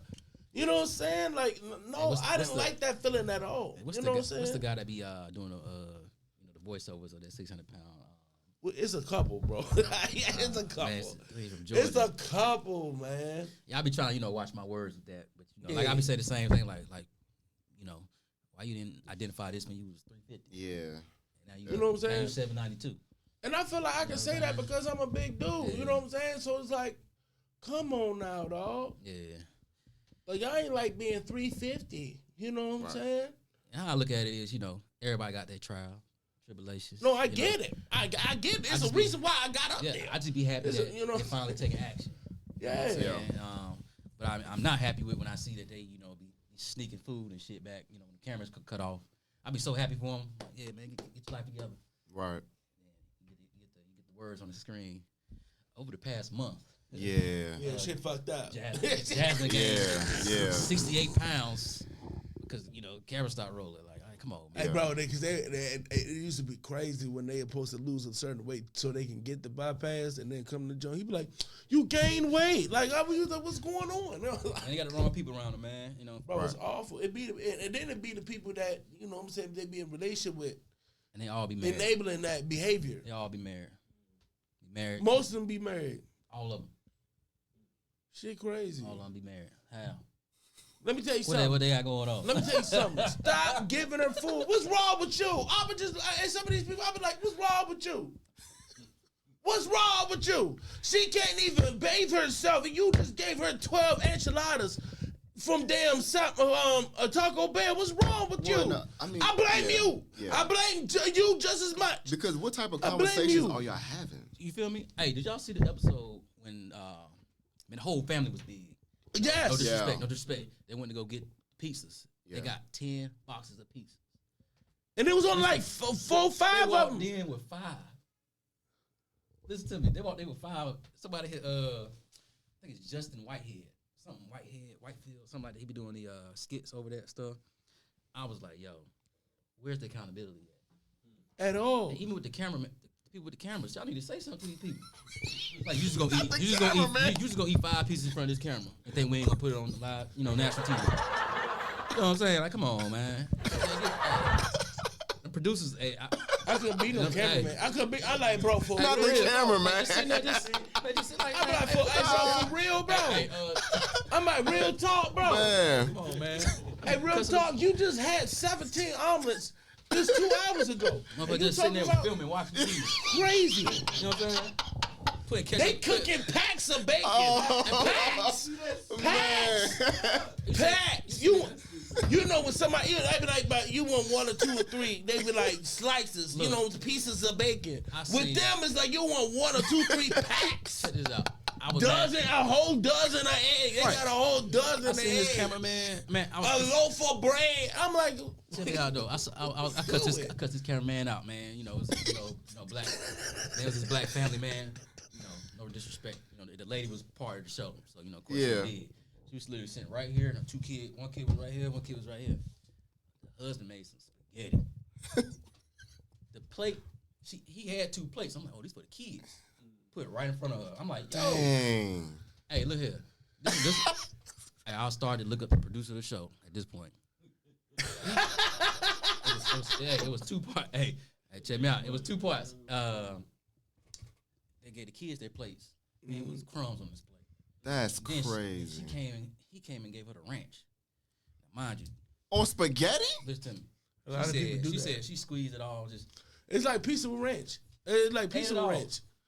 A lot of ate it people all, use, man. Yeah, You know, yeah. I just- tried it when I was younger a couple times. I ate it. It didn't stick. And sometimes I eat my piece of ranch. Sometimes I'd rather garlic butter. Yeah, that'd be wild, man. I just don't think the producers and cameraman doing their job, man. You know what I'm saying? Like, cause I'll say something. They are doing their job. They look, getting that bullshit. Look here. They exploiting them over that. They need like a Yeah. exactly. Right. And I think that's where the disconnect for me is at. That- You know, and- like And the weird, how y'all make the money off these weird, people dying in front of you. Yeah, that's crazy. Yeah, that's wild. and the weird obsession. You know what I'm saying? That shit. When the lady eating drywall, I'm like, I seen this What we chick got going eating the on? goddamn shit styrofoam from the car. from the car. Eating metal. Her car was, you know, the cloth material. Me metal. One Cutting it from boy. the car, saying shit, eating it, going to work. What the fuck is this? Let me tell you Yeah, something. It man, was what, my shit be weird crazy. obsession, Oh, something like that. That's wild. My weird addiction. Shit be Yeah. crazy. I Yes. thought you was talking about the big people. No, they on the same network though. They just- They on the same network. Yeah, they just eat different shit. TLC is a TLC. Yeah, TLC. TLC, they on that bullshit on TLC. And you got. It's not the TLC we know. People That's addicted to they food. on some People bullshit. addicted to bullshit. This one lady will eat all that shit on the wall over here. A drywall, Straight up. real Let talk. her come here. Real Hey, talk. that's a With red- no honey Hey. mustard hot sauce Hey, or nothing. that's a red velvet cake. Raw velvet. Straight up. Straight up. Look at that. Hey. Hey, that's If y'all can't see, it's red and black over there. Remember the jokes you get at Office Depot, the spray your keyboard and shit. Motherfuckers was sucking that shit, Yeah. inhaling that. Yeah. It was one dude married to his car. I'm gonna say it again. I'm gonna break it down. But he was married But to it his was car. but it was busting down his exhaust pipe. stop. Man, Hot. stop it. hot. Stop. Hey, that was his Meg Stallion. Hey, he had a hatchback. Hey, hey. Hey, boy had a hatchback. Hey, you good? She had a hatchback. It was red. It was red and black. That was his Meg Stallion. Hey, got her pregnant and pop out a hutch buggy. Bro, it's, He went and got a Mini Cooper. That shit crazy. it's some It's weird ass crazy people out here. Crazy, Then there's it was a black couple that was on there recently when the what's the name? Shawty was breastfeeding her husband. Bro. I'm gonna say it again. I'm gonna break it down. Shawty was breastfeeding her How husband. many kids she had? Or I think they had one kid, and the kid was not like breastfeeding age anymore, type shit. So he was keeping it going. Yeah. Yeah, so he was stimulating. And the she milk. was still lactating. Gotcha. I was like, that's That's him. peculiar. But it's him. I said, that's peculiar. Yeah, right, He's still right. stimulating them. Right, That shit right, crazy. yeah. That shit crazy. You know what I'm saying?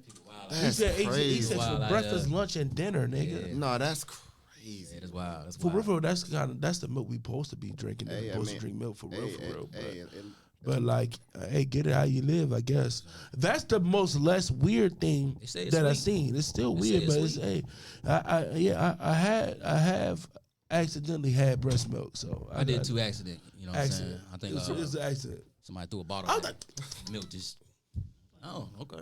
no, I actually like drunk it willingly, but didn't know it was breast milk. Damn.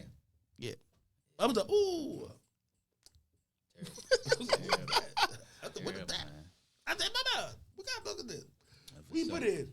That's Lexus breast milk. I was like, it was awful. Man, that's bro. crazy. Yeah, Hey, bro. People be on some weird Hey, bro. stuff. People be on some weird stuff. Hey, bro. We went from talking about BBLs and natural to But I gotta. Hey, you want to talk about something relevant? I got a relevant topic. What do y'all think about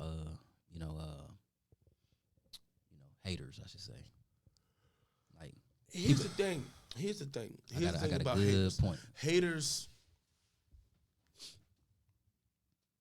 are unnecessarily necessary.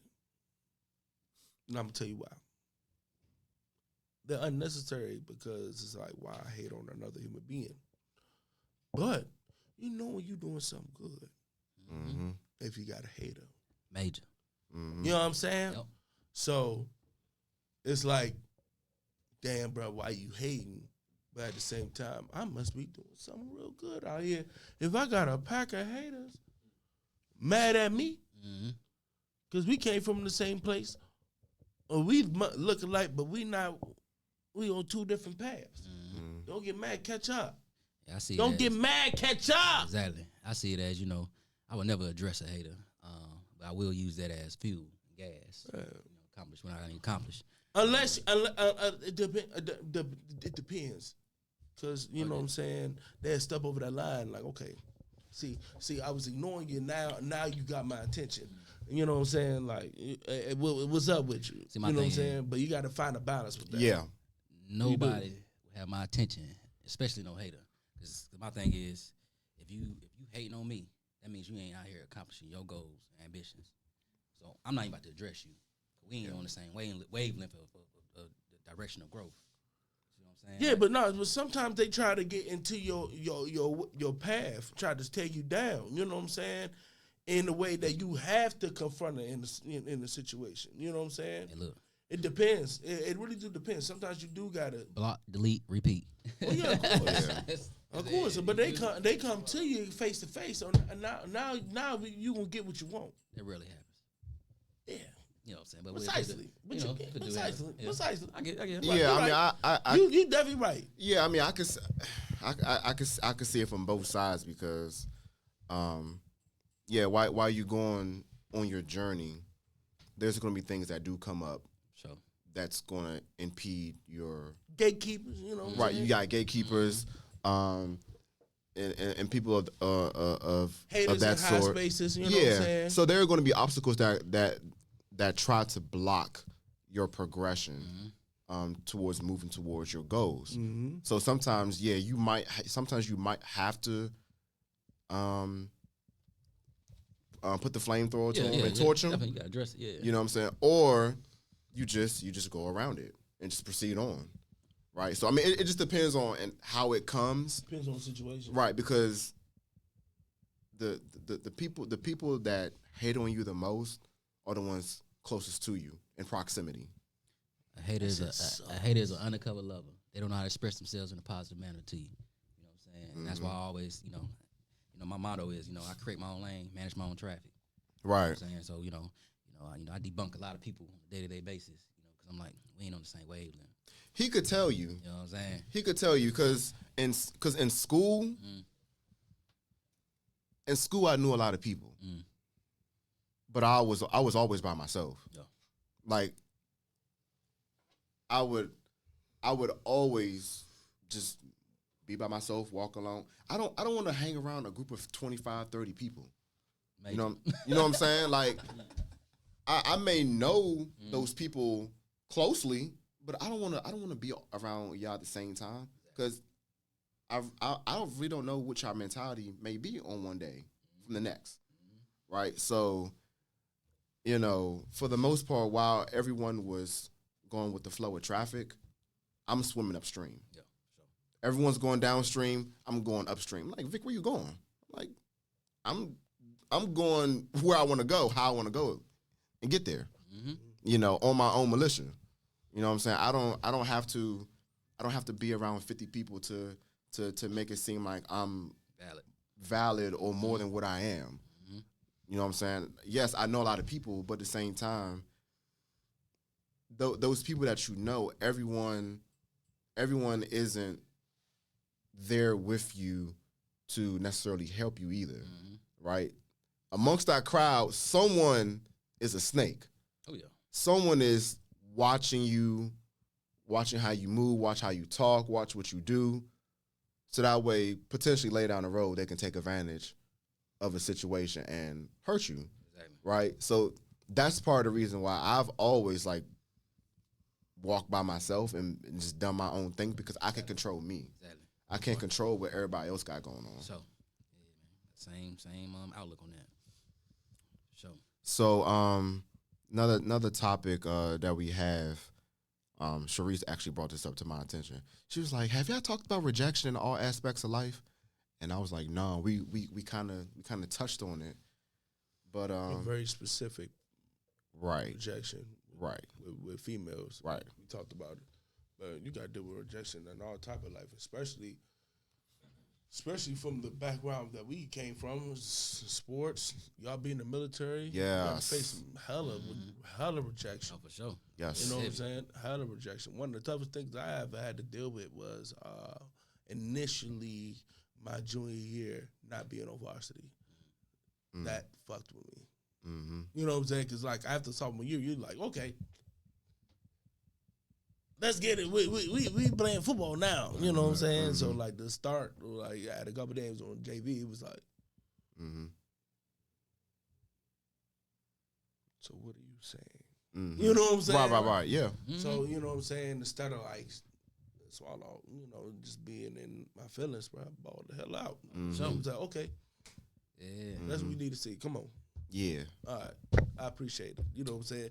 It depends on how you deal with rejection. Right. Because I could have just, you know what I'm saying, bullshit, Exactly. and I would have stayed on JV that whole year. Exactly. You know what I'm saying? But I was like, nah, I went out there and was like, okay, I'm about to show you why I need to be on varsity. You know what I'm saying? So, Oh yeah. So I look at rejection as constructive criticism, and for me, particular as I got out the military in that transition period, I got rejected by like 150 jobs, and Yep. it was reasons. It was justified, like my military jargon. I carried myself. Just too antsy and stuff like that. So during a certain time period, I went and checked in and got my skills up and my attributes. I had to massage some things, and then once I did that, 2 years later, I'm not interviewing for no jobs no more. They calling me. Like, hey, you start on Monday. Here you go. You know how the game go. Right. Yeah, it ain't no interview in our sector. So Right. I just look at it as opportunity to do better, and don't get mad about the rejection, because you probably got told something nobody else told you. Mm-hmm. So, take that shit on the chin, and tap in. Yeah. You know what I mean? I'm with for me personally, I'm still getting used to dealing with rejection, because I would say for the most part throughout my life, anything that I've wanted or wanted to be a part of, like I was able to be a part of it. And so I would say for me, rejection in terms of, women, that I'm used to that. Like, that's normal. Like that's fine. But when it comes to rejection professionally, that's still something that I'm working through, because, again, I was in the military for 8 years. My career was amazing. It was very good. So being on the other side now, being a civilian again, I'm just now getting to the point where I'm looking at, okay, well, all these various different jobs or positions I'm applying to, either, I don't get referred up to a hiring manager, or I get referred up to a hiring manager, but I never get, I never get reached out to for an interview, and it's like, oh, damn, like, okay, all right. So like, I'm in my mind, I'm still getting used to that, because of the expectations not only that I have of myself, but just my credentials, Exactly. right? Because I'm like, all right, like, what are y'all really looking for? Exactly. You know what I'm saying? But I also look at it as it could be a blessing in disguise, and it could be something I'm still getting ready to tap into as far as, okay, well, I'm gonna get to the point where I'm doing my own thing, Exactly. right? In terms of, okay, well, I'm gonna create my own lane for myself, That part. and then Amazing. bring people that I love and care about with me, so that way we do our thing, right? So you know, so in terms of as us being men, we all deal with rejection differently, and it's continuously to evolve every single day. And it's something that I would never like have down pat to where I'm okay with it. 'Cause I'm never okay with rejection, but just learning to just deal with it accordingly and just take whatever lessons you can take from it and just apply it to yourself moving forward is where I would like to continue to be and work on. But So- it's a work in progress, definitely. It's always a And I work think in progress. and I think that's where, what I was saying in the beginning, where we need to hold each other accountable. Right. It's a segment, opportunity for, us as veterans, men and women, to come together and be like, hey, you're gonna get rejected out here. Yeah. A lot of people don't like veterans. Facts. Even in relationships, they probably had a traumatic experience with somebody in the military. Now you out the military. I'm like, no, I don't do military guys or girls. You know what I'm saying? Right. So I think Right. I think segment back to the beginning. Hold each other accountable and tell real expectations on what's out here in the civilian world. Right. And you could prepare for rejection and you can expect it, so you could process it a little bit better. Right. Because we all react differently to rejection. Right. Like you said, so as long as we have a forum where we can come together, unite, and get on the same page and address the issues that will come. I think you'd be better prepared for the future. I think just us as men, we have to create. We have to, and we've talked about creating safe spaces, right? But having that transparency with each other, like you said, in terms of, all right, having that open dialogue and saying, okay, damn, like, okay, I really wanted this position. I didn't get it. I'm not feeling too good right now. Or I worked on this project, but yet someone else got all the credit. I'm not feeling too good about that. Right. Or damn, like I was really feeling this woman, but then she went cold turkey. I'm not feeling too good about that. Like just having that level of transparency with each other and just helping coach each other through those things, because there's a lot of things that we go through every single day that, like even our sisters, they don't, not that they don't understand, but they don't see, right? Because we don't want them to see it because of the stigma of, okay, well, we got to be tough all the time. Yeah. No, we don't. But the crazy part is, and us as veterans. I mean, you're a veteran too, in your own regard. Mm-hmm. But some of that stuff be blocking our blessings. In spirit. You know what I'm saying? Some of our experience be blocking our blessings. We want that job, but we coming off too confrontational. Yeah. You know what I'm saying? We want that girl, but we too robotic. Right. You know what I'm saying? Like sometimes it's us. You know what I mean? And we have to address, hold yourself accountable and address, Learning from rejection is very hard. It is. You know what I'm saying? Because it's like It's a major life lesson. it's like Yeah. it's like getting slapped in the face and you have to ask, oh, what did you do to get smacked in your face? And then you got to walk away. You know what I'm saying? Right. Act like you didn't get smacked in the In your face. face. Right. You know what I'm Yeah. saying? You got to go home and then, drop the tears. Right. Right. You feel me? So I definitely agree on that one. Yeah. I was so broke, I cried when I didn't get a checkers job interview. I was fucked up. I'm not gonna lie to you. I was like, man, let's go in. Yeah. Yeah, man. and again, like I said before, that's one thing I didn't prepare for getting out the army. Like I said, I think he was here yet. Prepare for financially, everything transition out the military, rejection, Mm-hmm. the friends. I didn't prepare for that. Yeah. It messed me up. Yeah. It jacked me up because, you know, and being in the military, we all supposed to be together, stick together. You know, in real time, when you get out the military, you realize you was just a number. Right. Facts. Just a number. And that shit hurt because everybody's like this. You get out, it's like this. You ain't getting, nobody's calling, checking on you. Right. Navy ain't calling, checking on you. No. In 10 years, put your life on the line. Right. You know what I'm saying? You know, got mental health conditions, whatever. Nobody calling, checking on you. You know what I'm saying? So that's how I think we need to, you know, come together and you know, do better. Yeah. You know what I'm saying? And you know, stop pointing fingers and shit like that. So, but you know, and I think we all could do better from rejection and other different elements as well.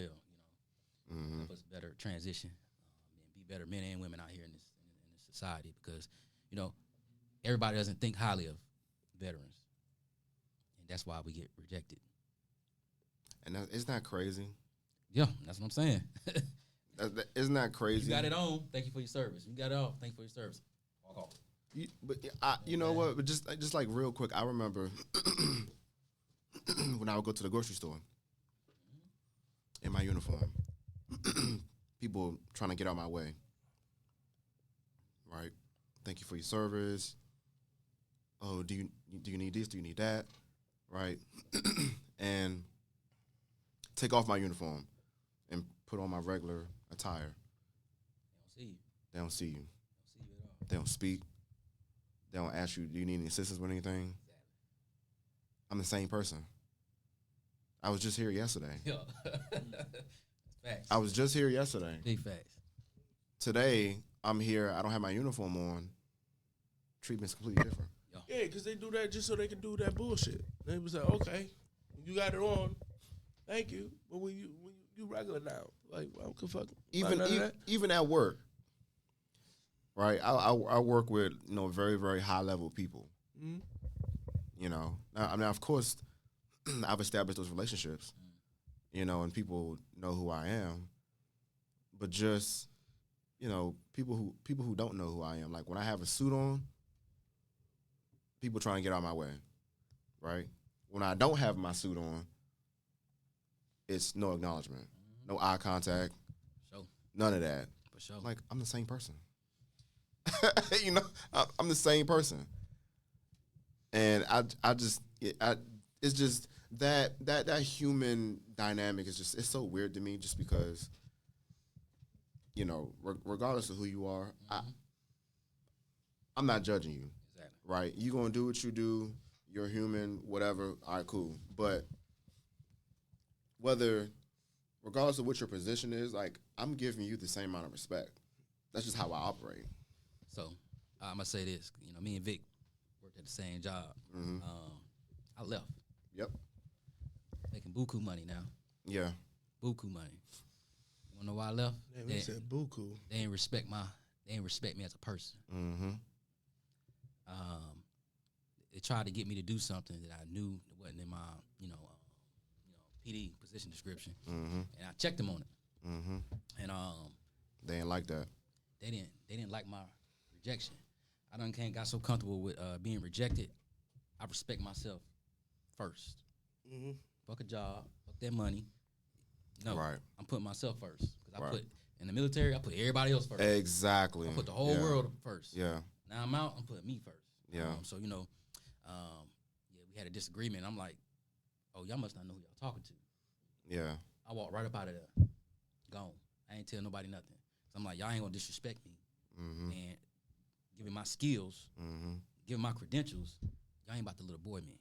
Mm-hmm. I got too much respect for myself, and then that's when I transitioned down the entrepreneur route with my dogs. Mm-hmm. And I was like, I'm all in. I'm tired of answering to motherfuckers that do not see me. Mm-hmm. Mm-hmm. I do not like to be invisible. Right. In any domain, you know what I'm saying? Right. And especially, as far as employment, Right. working in the government. I was like, Right. it was better for me to depart Mm-hmm. than to snap. Mm-hmm. Right. You know what I mean? So, you always gotta put yourself first. And when you acknowledge that, rejection will come, you're gonna respect yourself and put yourself in certain places so you don't have to deal with that. Mm-hmm. You know what I mean? And you're gonna see things differently. Getting comfortable with getting comfortable with not having things go your way all the time. And like I said, that's what I'm working through, because for the most part, anything that I've wanted to go my way has gone my way, right? But now it's just being on the other side of that military life, just knowing that being back on this side, number one, a lot of people don't have the experiences that I have. And so the way in which I see things and interpret things is going to be completely different from most people. So just understanding that that rejection will come, and just knowing that, all right, it's not a setback. It's not even an L. It could be an L, but it's just knowing that, okay, this is the part of the growth process. Part of the process. Part of the equation. For throughout my journey to get me to become the best possible version of myself that I can become. So just having that sense of awareness too, and knowing that it's for my own benefit. Right. It's not to hurt me. It's a blessing. Yeah. And then it's another side of the coin where you deal with a lot of rejection and it make you don't want to try no more. Mm-hmm. Yeah. You know what I'm saying? Like, you got to fight that. You know what I'm saying? Because at the same time, it's like, we talked about this on the show. Do you want to live, or do you want just to exist? Mm-hmm. You know what I'm saying? Like, you have to pick one, and it's hard. You know what I'm saying? When you get, one door shut and then another one, but you can't give up because you're still out here living. You know what I'm saying? You still don't want to just be in that spot where you just not even doing nothing. You just going with the flow, existing out here and don't have no purpose, no guidance at all, just because you are so deterred from all the rejections that you have. But a lot of people don't understand that. You know what I'm saying? Just because you got 100 rejections don't mean it only take one door. Mm-hmm. Sometimes it just take that one door. Mm-hmm. And then if you don't still continue to have that hunger to try to go get it, you know what I'm saying? You're going to miss that door 100% of the time. Sure. And I say, people just got to stay motivated, man. And there's this girl on Instagram named Armani. And what up, cool? And she's a young girl. Her mom, manages her page, but the girl is blind. This is the happiest girl I've ever seen. She's washing dishes, riding her bike, hoverboard. She ain't make no excuses. Mm-hmm. Just imagine the amount of rejection that's gonna come her way. Right. I go to her page every day to get motivated, and I have days that I don't want to get up. I don't want to do nothing. I'm not motivated. I have my days, but as soon as I watch it, I'm up. I sent them a message the other day. I'm like, y'all don't know how much y'all inspired me to keep doing what I'm doing, because it ain't easy out here. Right. It's gonna keep getting harder. You know what I'm saying? So every single day. You gotta stay grounded. Right. And I say that to say, I'm gonna do my part. Be a better friend. Both of y'all, all three of y'all. Yeah. And hold each other accountable. You know what I'm saying? And so we can continue to grow as people. Yeah. And as men. You know what I'm saying? Set the standard. Set the way. Because we don't have a lot of role models. Right. Just leading us in the right direction. That's right. You know what I'm saying? So let's be the movement. Yeah. Because we know what need to be done. So. Yeah. Just from a man standpoint, because we can go weeks, months if I was talking to each other, but then once we tap back in. It's like we never left. It's like we don't skip a beat. We pick up where we left off. It's real, it's like that. Right, but however, I do think just in terms like of a brotherhood, having that dedicated time to where you do check in, right, with each other. Like, hey, all right, let's check in this time and let's catch up. Like, everything good? Like, what's new? What's going on? Is there any shortcomings you're going through right now? Like, what's on your mind? Because we deal with our own individual battles every single day, and for the most part, like speaking for myself, like I don't talk about it until I dealt with it, right? But sometimes at that point, well, the building is already on fire. This is going to take us a hell of a lot longer time to put this fire out now, right? But if we talk about it before it becomes a full blaze, all right, then we can do proper damage control. Exactly. And I say that random question of checking in, you know, or have that dedicated time could save somebody. You don't know what that person going through. Yes. You know what I'm saying? Just for them to say, oh, man, I lost my job, can literally save them from offing themselves. Yes. You know what I mean? Because they probably the main one bringing the income in the home, and, you know, right. You know, they're looking bad, you know, in regards to their family. You know, like some people are, you know, big on that type of stuff. Mm-hmm. You know what I'm saying? So, you know, checking in and, you know, developing that relationship could save, you know, potentially save somebody from going down a bad route. Yeah. You know what I mean? And, you know, helping people with their shortcomings and stuff like that. So, you know, right. I think that's, you know, pretty important. So, yeah. Any closing thoughts before we wrap up?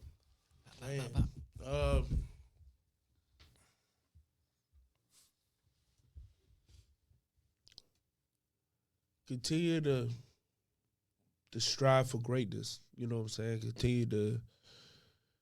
Continue to push forward in your life, no matter what you go through, no matter what signs that you see. Don't ever give up on life and what you want to do, what you strive to do. You know what I'm saying? That's what I take from, you know, the conversation we just had. So I encourage people, no matter how bleak it looks, you know what I'm saying, there is a light at the end of the tunnel. Just keep digging, keep going, you know what I'm saying, keep striving. And, yeah, that's how I feel. So keep it up. It's not in vain. major. So, Your persistence, your consistency, your resilience, and your patience will always pay off. Just keep at it. oh, yeah, keep grinding. And so I always have to pinch myself because as much as I've accomplished in my life and as much as I have things on the brain to want to share with the world, I'm only 31. Right. You know what I'm saying? I have to continuously pinch myself and say, dude, you're only 31 years old. Slow down. Yeah. So Slow down, relax. And it's tough because there's so much I want to get to. Right? But I also have to realize it's a process. It takes time. Take things one day at a time. But stay hungry and stay motivated. And those things will pop off the way they should pop off. So those are my closing thoughts. B, you got any closing thoughts? You know, create your own lane, manage your own traffic. You know, have the right people around you to support your dreams and ambitions. You know, it takes a lot of courage to step out and be an individual. Yeah. But at the same time, you know, make sure you have established relationships to help you along the way, and you know, help and groom you to grow as a person, and you know, and stay in contact with your people. Facts. You know, we only here once. Right. You know what I'm saying? Show love, spread love, and everything will be great. Major. Absolutely. Take us out, Scoop. Penny Podcast is made. Nobody lay it down like Spade Spades. Like, subscribe, YouTube, Instagram, Spotify. Get on it. Be there. Major. Yes, sir. That is it for today's show. Thank y'all for tuning in. Per usual, we appreciate y'all. Appreciate the participation. Brian, my brother, thank you for coming on, man. Appreciate you, man. Love you. OG, thank you for producing the show. We will see y'all Appreciate you, OG. in 2 weeks. We are Spade Podcast. Y'all be safe. Peace.